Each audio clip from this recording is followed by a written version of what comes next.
With the Mets bullpen fizzling out to end the first half of the season, David Stearns and the Mets are going to have to find a viable back end of the bullpen arm to go alongside Edwin Diaz for the second half of the season. In this video, we're talking about one potential candidate to trade for. Let's get into it.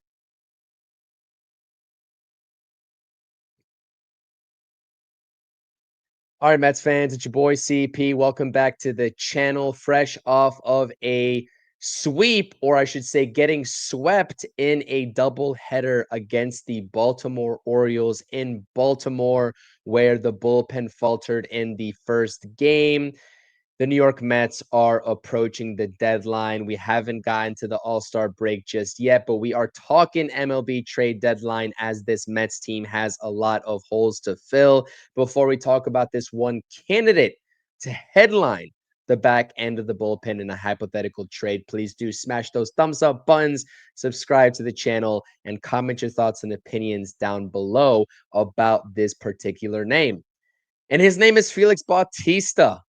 Fitting because the Mets just played the Baltimore Orioles, and Felix Bautista has been an integral part of this Orioles bullpen for a couple of years now outside of the 2024 season. Of course, he went down with an injury and was forced to miss the entirety of the 2024 season due to Tommy John surgery, but he has come back with a vengeance in 2025, and he is posting really elite numbers. And again, it just feels like the type of move that David Stearns would go after, given the controllability of the contract. He's 30 years old. He's in the prime of his career, and he has 2 arbitration years left, even after this 2025 season, whether he finishes it out with the Baltimore Orioles or whether he is traded to a contending team like the New York Mets. And you can see in the upper left-hand corner what he's working with. It's a sinker, splitter, slider combination, with the sinker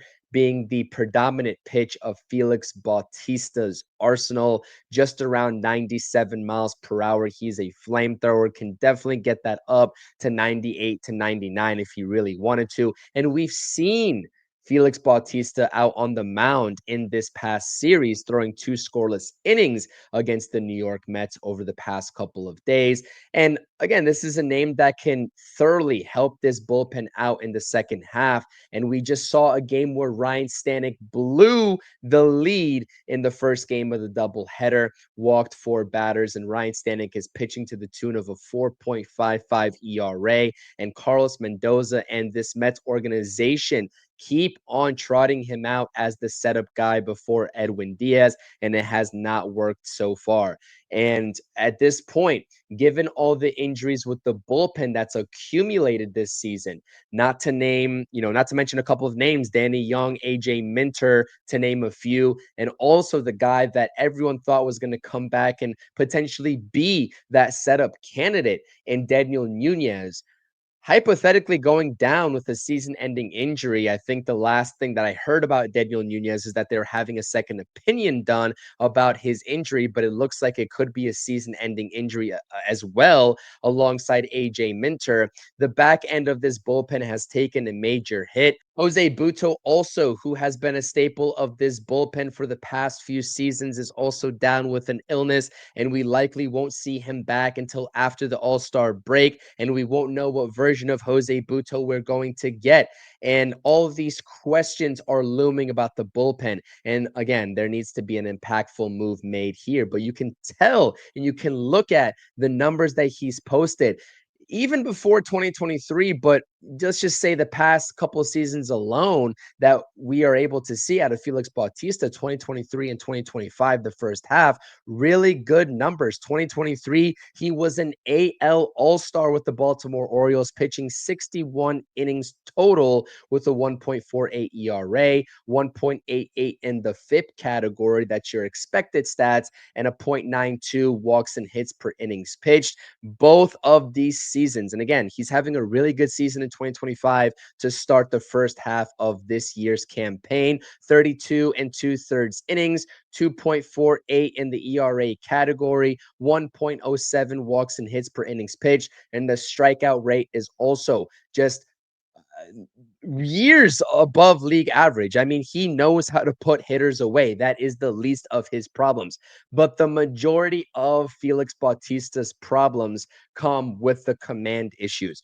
Just like we talked about with the rotation potential addition with Edward Cabrera and him trying to figure out his command issues, it's the same thing with Felix Bautista, right? One start or one outing, I should say, you'll get a version that definitely looks like a recurring all-star. And then the next one looks like he is Ryan Stanek-esque, not knowing where the ball is going. I think any bullpen in this league right now definitely has room for one more guy by the name of Felix Bautista. And his market is certainly going to be vast with the way that the Baltimore Orioles season is going. They are currently 6 games back of the wild card, 11 plus games back of the division, and they look like they are not going to be even attempting to compete for any sort of playoff spot. And I think that they're selling ways this MLB trade deadline has already kicked off, as they have made an initial trade as of July 10th with the Tampa Bay Rays, an in-division, a rare in-division trade.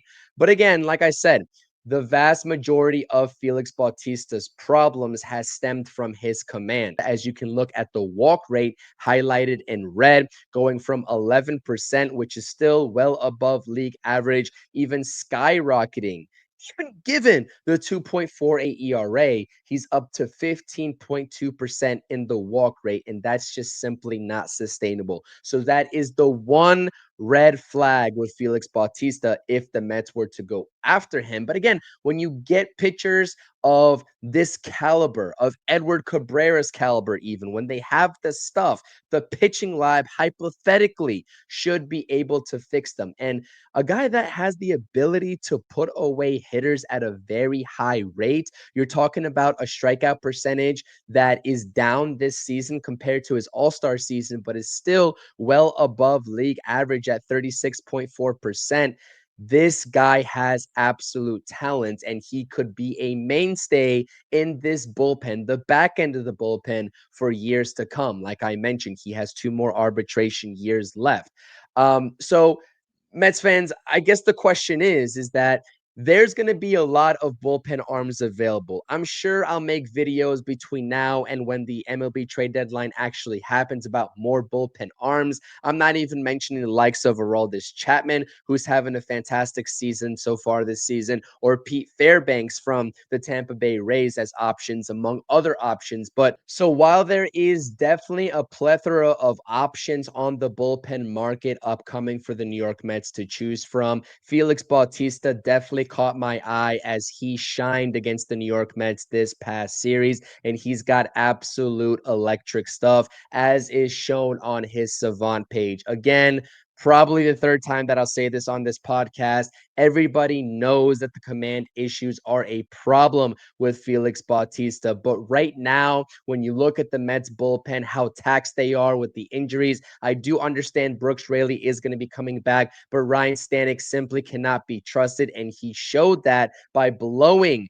the game 1 lead in the doubleheader against the Orioles. An impactful move is what Mets fans are longing for. And Felix Bautista on a team that is surely going to be sellers at the deadline is very eye-opening and intriguing for this fan base. So Mets fans, let me know what you think. Felix Bautista, fireballer, Baltimore Oriole, as of right now, has controllability. You see the numbers, former All-Star in 2023, yay or nay. And please stay tuned for the future episodes of trending candidates for the upcoming trade deadline for the New York Mets right here on the True Mets Talk podcast. Please make sure to smash the thumbs up buttons, subscribe to the channel, and comment your thoughts and opinions. Until next time, let's go Mets. Peace.